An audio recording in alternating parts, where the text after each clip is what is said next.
they ask me, yeah, but if those people are already old, how long will they stay? I mean, they don't have so much time left. I mean, to put it in crass words.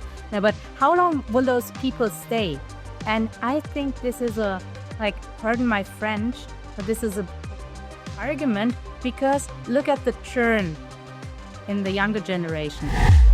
This is the decade where AI will not replace people, but is the decade where experiences will decide whether AI works well or not. Be brave. Don't be afraid to make a pivot, and don't be unsure of yourself. That's like one of the main things we see with many candidates. The way that I see it, is like 50 is no longer a late career, is maybe that midpoint of a much longer professional life. With society changing and families sharing the load more equally, it might not even be a curve, but like a double peak. Yes.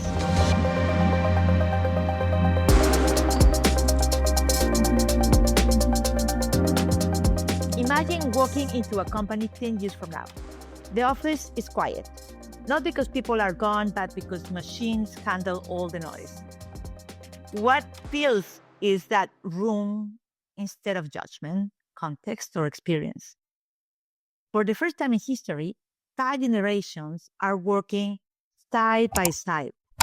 Some are starting to their first careers, but others are in their third career. Across Europe and much of the developed world, we are heading toward a massive talent shortage, not because of technology, but because of the demographics. At the same time, nearly every organization is experimenting with AI, yet only a fraction have managed to scale it into what it may truly transform this productivity. This is creating a paradox. Technology is accelerating, capital is mobilizing, but the human systems, how we hire, how we design the careers, and how we value the experience are lagging behind. And that gap is where the future of work will be decided. I am Diana Daniels. I spend my time speaking with leaders who are navigating moments where technology moves faster than institutions, where the real challenge is not innovation itself, but it's redesigning the systems around it. And I work at the intersection of telecom, digital inclusion, and emerging technologies, from blockchain to AI, decoding how infrastructure, talent, and leadership must evolve together. I've spent most of my career connecting systems, culture, and people across leaders. And like many of you, I'm not just building for today, but I am building for what is next. And my guest today is perfect for what we're going to speak in today. Her name is Katharina Thölén. She is the CEO and co-founder of Silverjobs, a platform that is rethinking how experienced professionals connect with companies in a world where urgently needs their judgment, leadership, and expertise. Katharina brings a rare combination of investment banking and financial markets experience, deep in product and strategy expertise, and hands-on entrepreneurial in execution. She's just not advocating for the age of diversity, but she is building the structures that are making this work on a scale. Beyond Silverjobs, she also supports Product Matters in a strategic role, helping organizations unlock product potential through empowering teams and modern leadership. She's operating at the intersection of capital, talent, and long-term value creation, exactly where the future of work is being redesigned. So let's start in the future. Katharina, thank you. Welcome to the Tech Foresight podcast. Thank you for coming. It's so nice to be here. Thanks, Diana, for hosting me.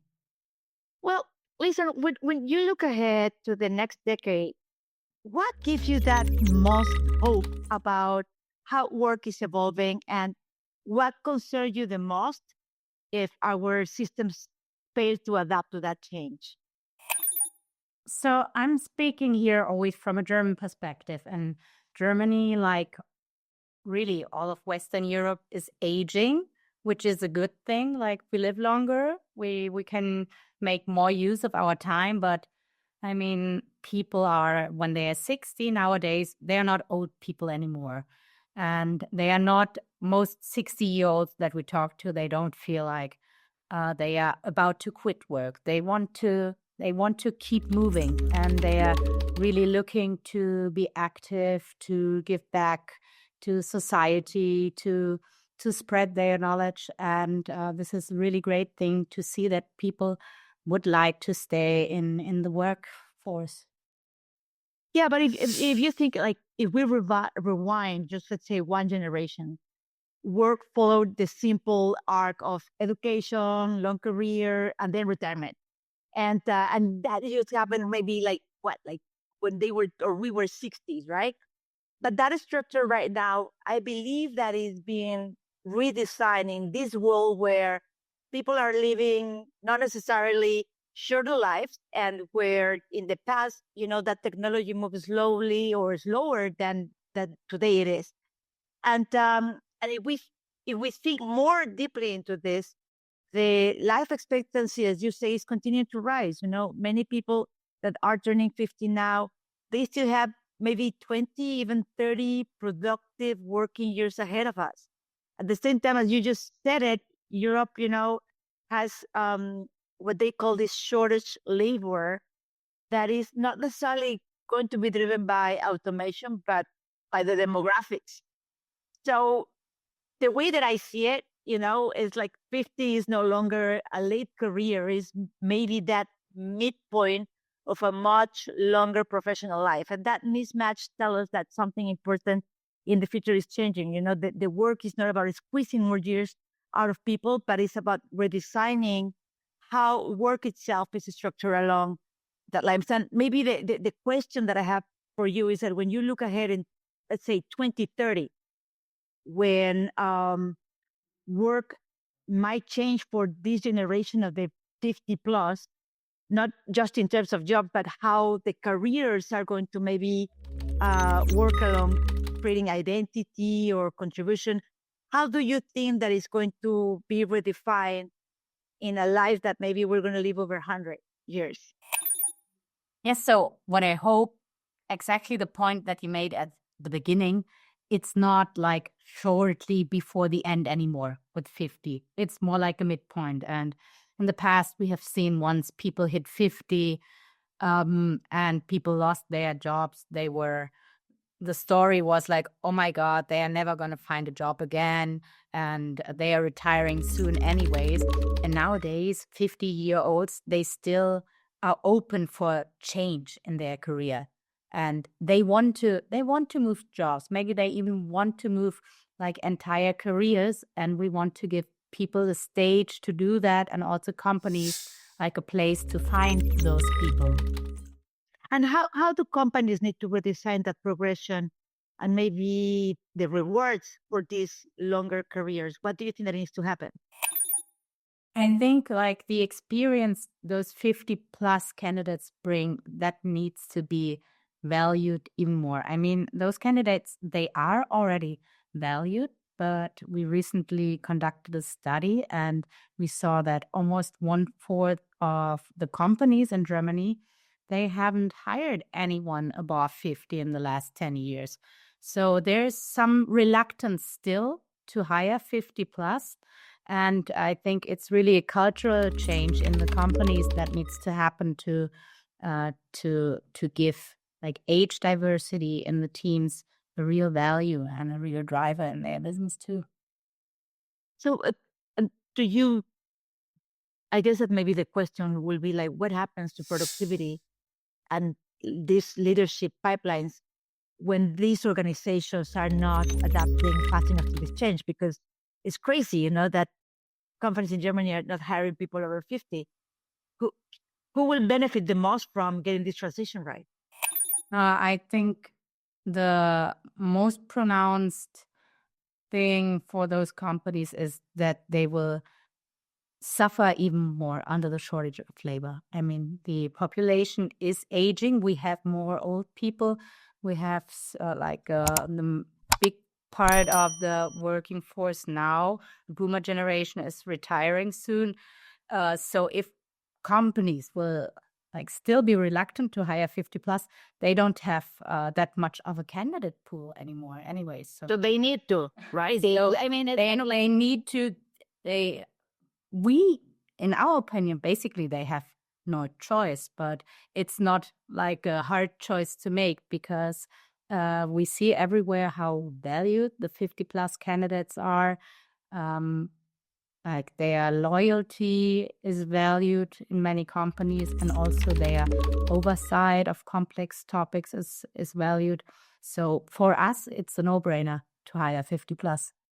And I love this because that perfectly give me a framework for maybe my next question. Because if by 2030 the forces, are kind of like forcing us to rethink the way that we recruit people, because I guess that, and you and I were speaking offline the other day about this, right? I guess that the recruiters, in general terms are like the United States, they're average in their 40s.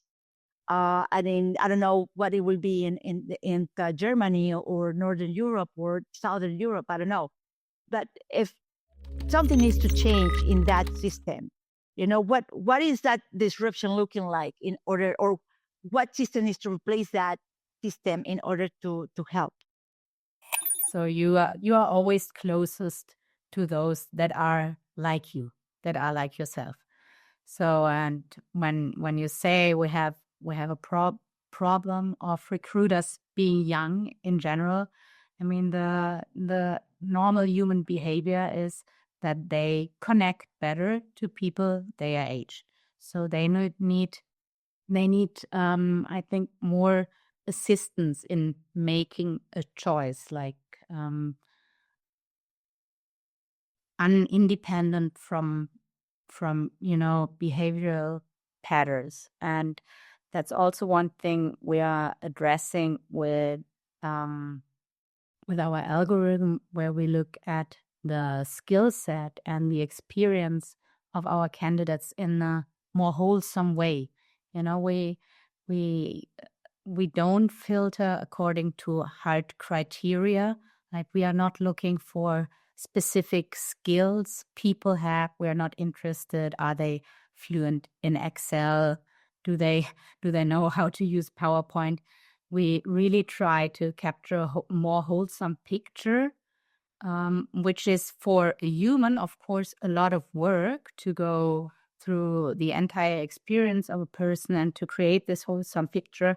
And that's what we're using also LLMs for, to help recruiters get like an easier, faster, wholesome picture of a candidate.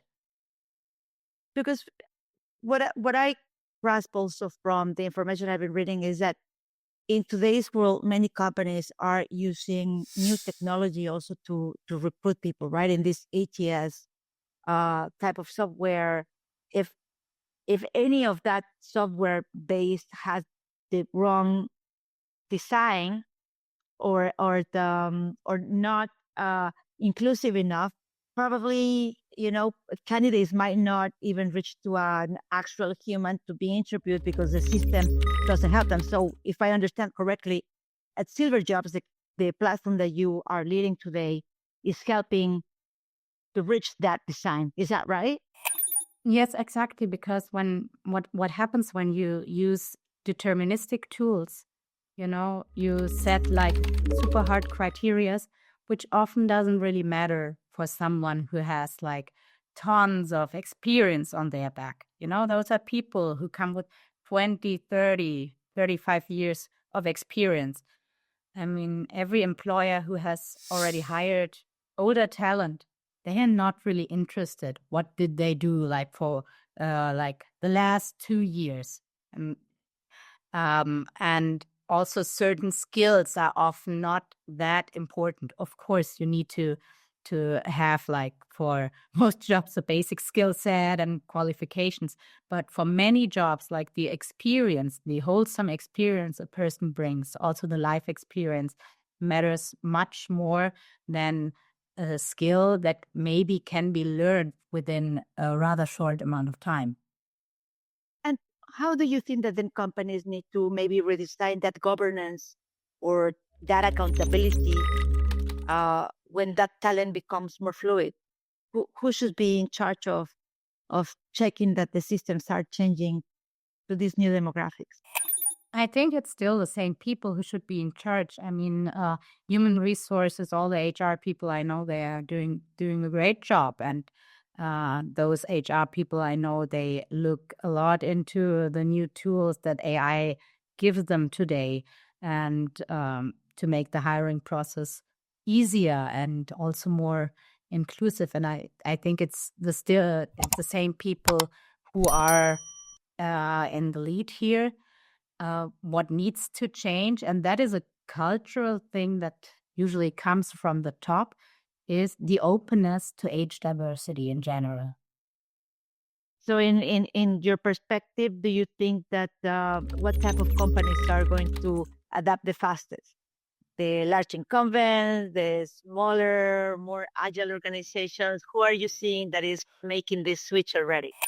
I think it's the smaller companies because they are also like born out of a sheer need to hire people. I mean, smaller companies are aching more and more under the shortage of labor, and they are more willing to become open for new employment models, for ways they have not taken in the past. And you know, Diana, how it is working in large corporates. I mean, they move slowly, but once they move, they also stay on track. But of course, uh, I expect smaller companies to adapt faster here. In other episodes, Katharina, we've been speaking about that the future of work is moving from jobs to capabilities and from ladders to portfolios of knowledge of different task forces as well. But if these systems eventually are starting to crack, I guess that the next question that I have for you is, how do we know that that future is not just theoretical? What signals do we already see today that may confirm that this disruption, that I know that you did a study about this, is underway? What signals do you capture in that research that you guys did? Yes. So what we did is we asked decision makers in German companies, how do you see the 50 plus candidates? And as I told you, like the vast majority of the decision makers, they highly value how loyal 50 plus candidates are, and that they got better oversight of things. But still, we see that like almost 25% of the companies did not hire anyone above 50 in the last 10 years. Isn't it? I mean, this is outrageous. Like almost one fourth of the companies, and even those companies that hired 50 plus candidates, like many of them said it was only a few. And in at the same time, and this is the paradox, at the same time we see like really high scores, that how valued this talent is, but everyone also says, yeah, they are like their chances on the job market, they are worse, like they are definitely worse. So we have like we are working like with really contradicting, um not contradicting data, but like it's a paradox. Like everyone says, yeah, those people are great, but yeah, no, we haven't hired anyone of those. Do you think then that they will be really good at data set of information that boards should be paying attention to, right? Because I guess that this somewhere needs to be seen. So what would you recommend to, if a CEO of a chairman of chairwoman of a board right now is listening to our podcast, what do you believe that they need to see, to ask to their chief people officer or the head of HR to deliver to them in a way that they can revert this crazy trend? I think like every company has to check for themselves, are we really open to hire 50 plus candidates? Do we have any prejudice against hiring candidates? And if so, is this prejudice is this real? Does it make sense? What I have, for example, heard with HR decision makers, when I talk to them about silver jobs, they ask me, yeah, but if those people are already old, our onboarding process is really lengthy and it takes time to bring people up to speed. Like, how long will they stay? I mean, they don't have so much time left. I mean, to put it in crass words, no, but how long will those people stay? And I think this is pardon my French, but this is a bullshit argument, because look at the churn in the younger generation. I mean, this is not an argument anymore. This has not been an argument for the last 10 years, I think. And when you don't have this age diversity or not this openness to hire older candidates, I think every organization needs to ask themselves the reasons that we have not to do this. Are they valid? Or were they valid in the past, and are they still valid today? And what can we do if they might be valid to mitigate them? There's this dominant narrative right now that AI will replace people. But when you look closely, and I guess that's something more interesting is happening. Elm is almost every company now that is using AI, at least one function is still in experimentation or piloting, or they're, advancing very slow. And it's only a minority that has truly embedded AI deeply enough to change how these decisions are made across the full company. In other words, AI is everywhere, but judgment, which is here, is still the bottleneck, right? So what I believe is that this is the decade where AI will not replace people, but is the decade where experiences will decide whether AI works well or not. And in that world where, experience is going to be a scarce resource, I think it's experience the scarce resource, not necessarily the people that are coding, but that's my own opinion. That's where the human judgment is probably more needed in places and the world where uncertainty is ruling. So if you, Katharina, can help us understand the future, as AI is reshaping this workflow and absorbing more of these routine tasks, how does the value of human experience is going to change how these companies are going to assess the future of work in a company where is driven by AI? Yeah, I think it will be more critical than ever. I mean, I love AI. I use it every day, all the time. It makes my life in so many ways so much easier. But with most systems, it's input out. But AI is so good, you don't recognize it anymore. So that's the problem here. And I mean, I moved to Gemini more than ChatGPT because ChatGPT is too agreeable with me. Like, Gemini still gives a little bit pushback, which I value more. But if you don't pay attention, you get super confident in your opinion. You get super confident without validating more. And this is more dangerous for people who lack certain experience and easier for people that come with a certain set of experiences. So experience and judgment will be one of the critical factors in the coming years. And how do you think that then the leadership teams should rethink these roles and accountability, where the human in the loop needs to be still around? Well, I think you can't have a deterministic answer here. There's no one size fits all answer. There will be certain AI use cases where I think it's better that AI will make the decision. I mean, there will be some use cases, but always when people are involved in the end, if the decision affects people should be in the lead also. what I would love us to do is probably work like in two scenarios, right? And because right now we are in that future, let's say 5 years from now is 2030, 2031. And companies didn't do much.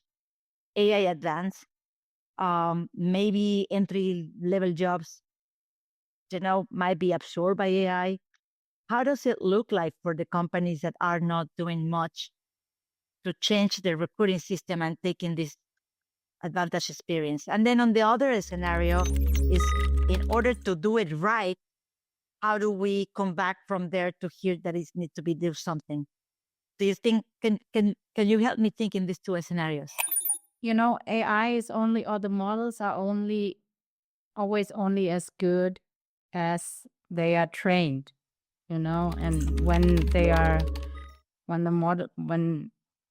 AI is adopted and the model is not questioned, or if you don't have the right feedback loops because you don't have the right people in place to question the outcomes and the decisions, then your system will fail eventually, probably.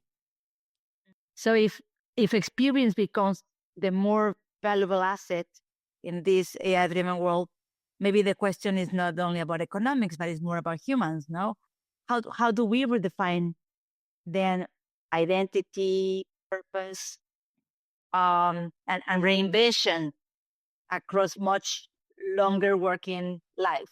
I'm not expecting to retire in the next 5 or 10 years, right? So, what do you think that reinvention comes from? How do we redefine identity? Work doesn't really stop when you hit a certain age, and what we're seeing, what also our users on the platform, what they are looking for, they try to not only to stay active, to keep their brains active, but also to use what they have done all their life, also even also later. And I think people really would like to, people don't want to work 40 hours a week until they are 85. I think we all agree on that. But so many people, including myself, like, I don't want to stop at a certain point in time and just do nothing anymore, or just like tend to my garden. I think what people are looking for are like flexible work models where you can still bring in your experience and your knowledge and share with the younger generations. And I think that's really independent of AI and all the other tech trends we are seeing.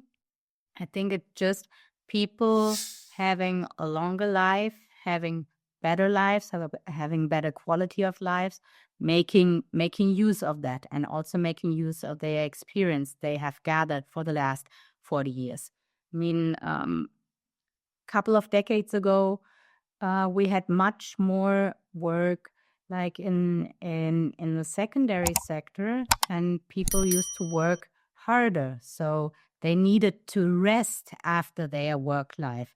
And now with more work in the tertiary sector, people are physically just longer able to contribute.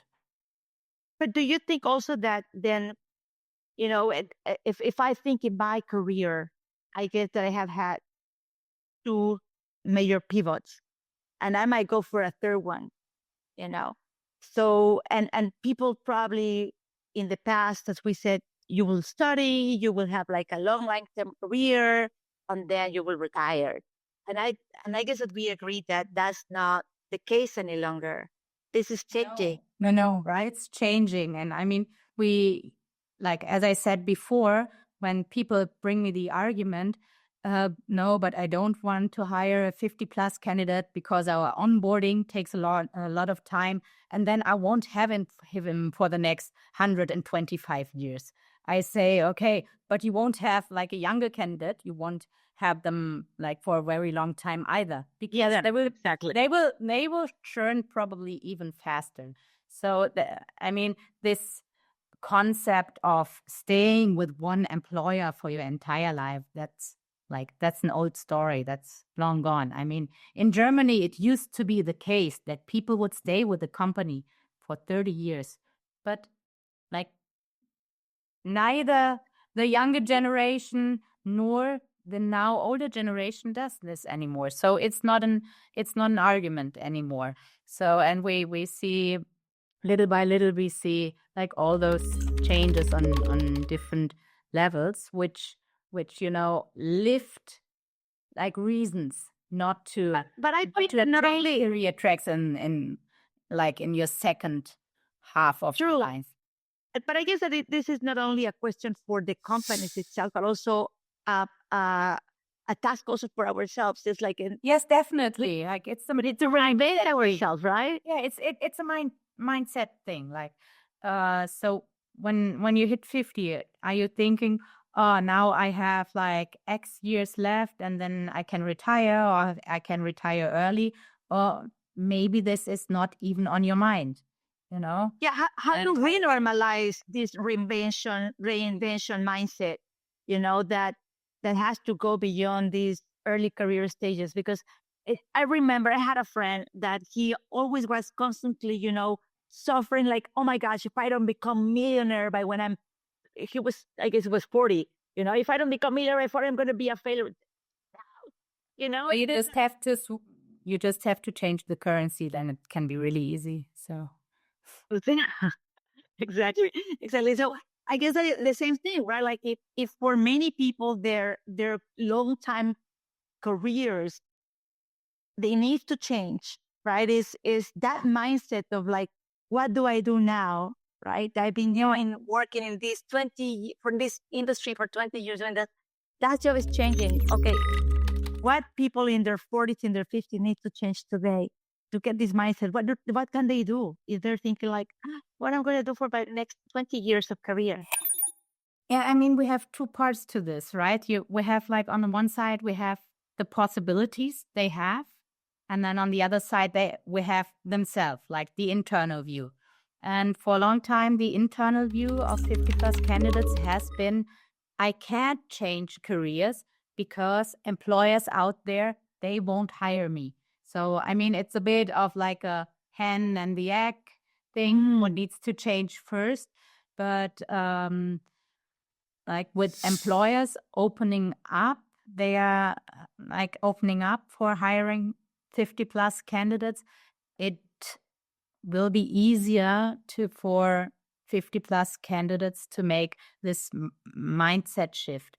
But I mean, we haven't seen a big push from employers, like a big broad push from employers yet to address this audience.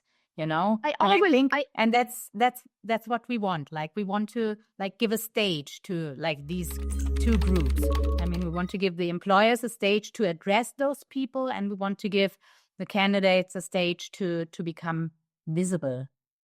And because I totally agree with you. I always got a little bit jealous, when there's a lot of initiatives say like, oh, girls in code and girls in STEM, and let's teach girls to code or boys to code and all this. And I'm like, hey, to code too, to do, somebody train me to, I guess that if we somehow allow this generation of giving them as well the skills and tools for reskilling, for works with their experience, they will, excel. It will be fantastic, because I do believe that reinvention shouldn't feel like a failure of planning, but it's more a new feature for longer life, right? Experiences is not disappearing. It should just be a new form of contribution to this. What do you think about that idea? Yeah, I think you have to like distinguish between skill and experience, as you said. And like skills are like a workplace, they are not that set in stone anymore. I mean, like a skill today, like you don't know how long it will be valuable, how long it lasts. Or, I mean, we have to deal with so many new tools all the time. And I see like all the smart people who want to, they get a hang of it really quickly. I mean, I'm probably not going to be a neurosurgeon anymore, but like in the corporate world, there are so many skills that you don't need to practice for 10 or 20 years to be able to handle it well. So if an executive in their 50s they're watching us today, and this person will need an advice on pivoting their career to the next level, what set of skills would you like this individual executive 50 plus silver to get? What would you advise him or her to go and study a little bit? Be brave. Don't be afraid to make a pivot, and don't be unsure of yourself. That's like one of the main things we see with many candidates. No, they have been in a job for a long time, and they have this mindset that it's hard for me to change, or I need to stay in this and that career line. But I think if people make this shift and are not afraid to move directions, they will be welcomed by the right employers eventually. Thank you. All right, so we arrived to our I love this segment of the podcast because we're going to speak about 4 trends and 4 dreams. And in the 4 trends, we're talking about like what is happening today in a trending in this industry that might affect the next 5 years. We've somehow been talking a little bit about this. And then I want us to zoom out and take you to ideally what is your dream, and 25 years from now, how do we see this world of the future of work? So let's go to this. Are you ready? Yeah, sure.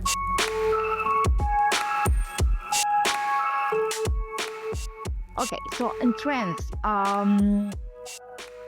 what trends do you see maybe in obviously the technology that it will change how people 50 plus that they need to work on, and the organizations that they are embracing this new segment of workers should do? What trends do you see? So we definitely see in what we use ourselves, like the trend of utilizing AI to help you find the right candidates for your job. Many companies that we talk to, they actually don't have a shortage of applications, but they say 9 out of 10, they go like straight to the trash bin. And this takes a lot of time. And we see a lot of potential here for companies to make better and faster decisions with AI-assisted systems. And what about trending on maybe industries or markets where do you believe that these demographics will have a better opportunity in the next 5 years? I think anything that's connected to human interaction, because this generation loves to be among other people. We have actually more than 1/3 that tell us they are looking a job where they can interact with people. And I see that less and less in the younger generations, that they're eager to connect with other people, at least with strangers. Are there any other trends that you see that might affect the way that this will be moving along in the next 5 years? Yes, I think like employers will get much more flexible on working models, because many older candidates, they don't necessarily want to work full time anymore. And I think many companies and employers are opening up for that. So for more part-time work, more hybrid work. And I mean, that's also connected to the younger generation. I'm looking especially at women here, like myself. I mean, I have 3 kids. I know how hard it is to get to fit it all under You have one 3 kids, 2 jobs. Yeah. And I think companies will become more flexible on work models. So work models, that's a great. And one last trend that you see that is happening, maybe about in compensation or in other areas that you think that are important to see. What we see often from the company side nowadays, and this is related to the flexibility of work models, maybe that companies are saying, like, become much more open for broader group of people. As I said before, like hard skills often don't matter that much anymore. They are looking like for experience, for a good understanding of the world around them, and they companies are becoming more open to give like a more diverse group of people a chance. So let's gonna do a zoom out and then we're gonna think about the future. Like let's gonna position ourselves in 2050.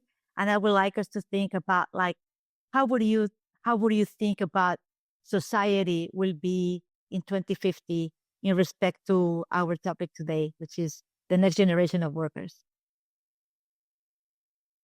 Well, I hope that everything around hiring will be age agnostic. So it doesn't matter, like that age really doesn't matter anymore, that experience and merit will be the things that matter. So it's 2050. What Yeah. type of technology employers are using to hire their employees? Yes. I mean, what do I know which kind of technology we will have 30 years from now? Like if you would have asked somebody 30 years back, can you imagine having... Which one would you like? How would you like it to be? No, but I want it to be more human involved, seeing more technology involved. It's a wishful thinking. no, I think it will be a combination of both. So the pre-filtering will be highly automated, but the automation will be really good, not deterministic, set on a like fixed set of skills or filters, but really looking at the entire person. The final step will always be made by other humans, because at the end of the day, you have to work together and you should have some fun working together. So like the human fit is the most critical piece, but it comes at the end. And what about retirement at 2050? How do you see it? You can't ask a German like that. It's like a big discussion, and everybody's afraid, like what is going to happen to pensions and retirement age. Like if you ask politicians, people that retired at age 125. Let's take for a second, like what is the age that people should retire in 2050? Just let's take in the idealism, because we didn't even speak about like UBI or things like that, but definitely we can talk about it. Yeah. But if we think of how 2050 should look like for, people are going to grow older later, what do you see there? Or more than what do you see, again, is how would you like it to be? How would I like it to be? So I would like it to be fair. I think there's not one number that fits all. There's a big discussion around it going on right now, if academics should retire later, if it would make the system more fair. But then they would also have like higher pensions because they paid in like for longer. So that makes it unfair again. I think it's super hard. I mean, in an ideal world, everyone would decide themselves, and maybe based on the basis of a pension scheme. And there's definitely no easy answer to that, because many jobs are physically much, much more demanding than others. Like in social care, people are burned out at a certain age and they just can't work as long. So it's a really hard question to answer to determine, like, this But it's this about really dreaming. its own. Yeah. It's about dreaming. So if we did in 2050, what is the amount of years of a span career will have?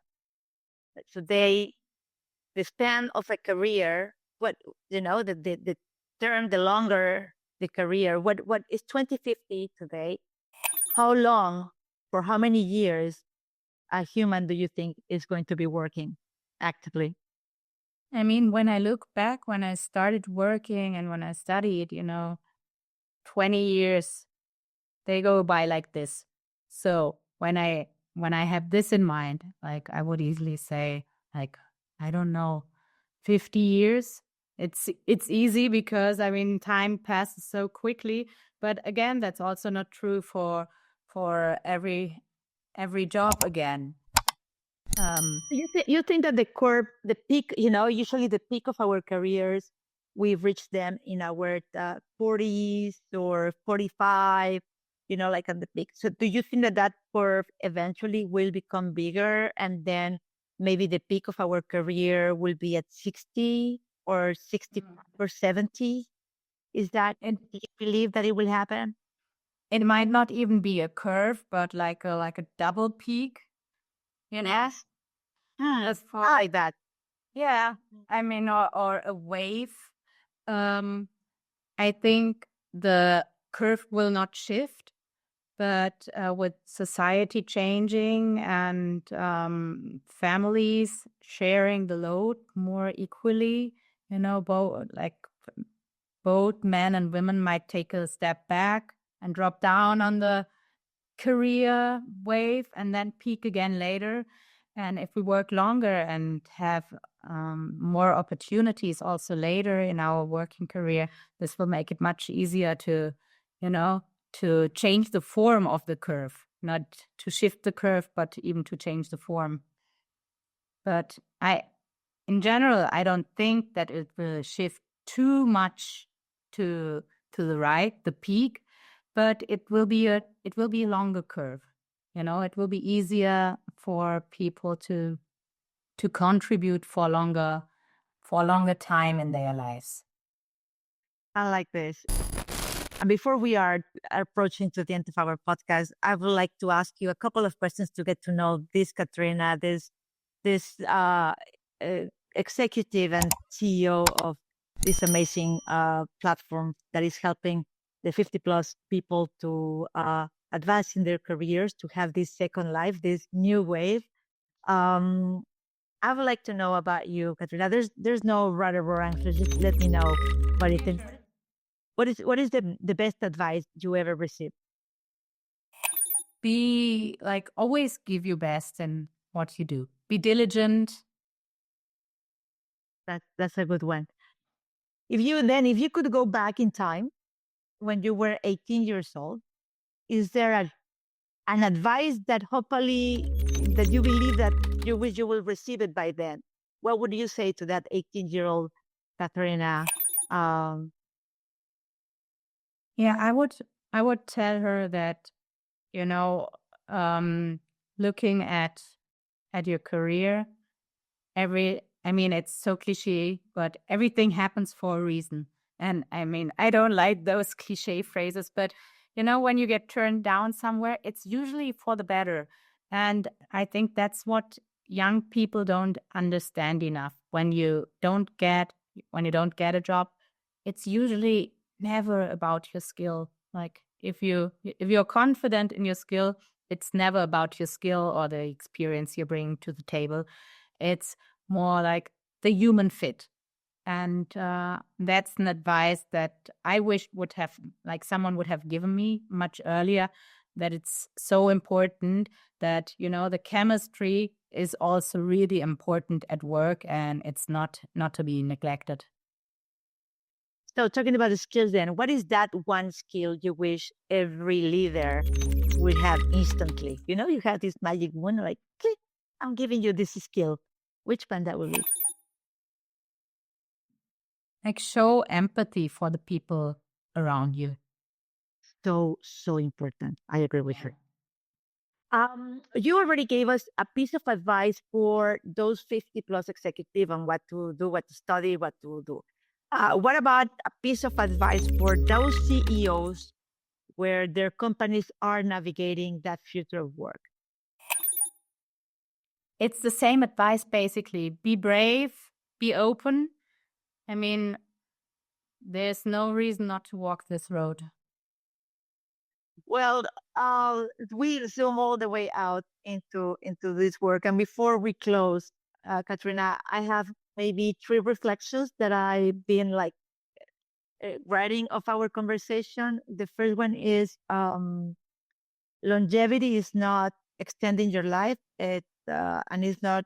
It's more about rewriting the rules of work. And I am hoping that organizations will win this new perspective that the second generation of the 50 plus are a great asset for them.